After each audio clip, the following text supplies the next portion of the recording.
So here's a little video to give a bit of advice to those of you wanting to get bigger and what you should and shouldn't do.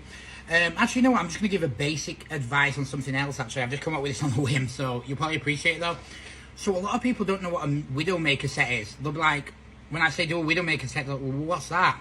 So a Widowmaker set is when you do a really heavy set for a certain amount of reps, then you have a 2-minute break or whatever, then you do another set for high reps. Now, this other set isn't easier. You go to failure, but you're hitting 2 different rep ranges. And the reason for this is, obviously, you're hitting the different muscle fibers and you're going for, it's a way of getting reps in. So it's one of the best ways to grow. So here's a basic tip.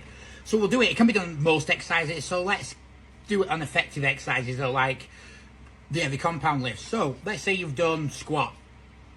So you're going to pick your first one. If you're bulking, I like to do a 5 to 8 rep max for the squat. But let's say you do 4 to 6 even. So you've got to go.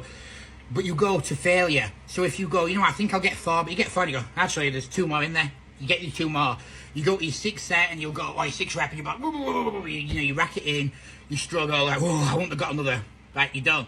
You wait, you deload the weight, and you wait 2 minutes. Now, you go to the other extreme. You've just done 6 reps, whatever there, and you're going to load the weight, and you're going to go at minimum of 20 reps. So you go on the bar now. So let's say you've done 200 kg, 210 for 6 reps. You'll drop it to 140, 150, and then you're going to blast out 20 reps. Now, as is the case with me, sometimes I've done that and gone, you know what, there's another 2 reps in there, I'll get 22, I'll get 23, I'll go up in weight next week. Sometimes you're like, I'm 18, and maybe that's it. That's fine.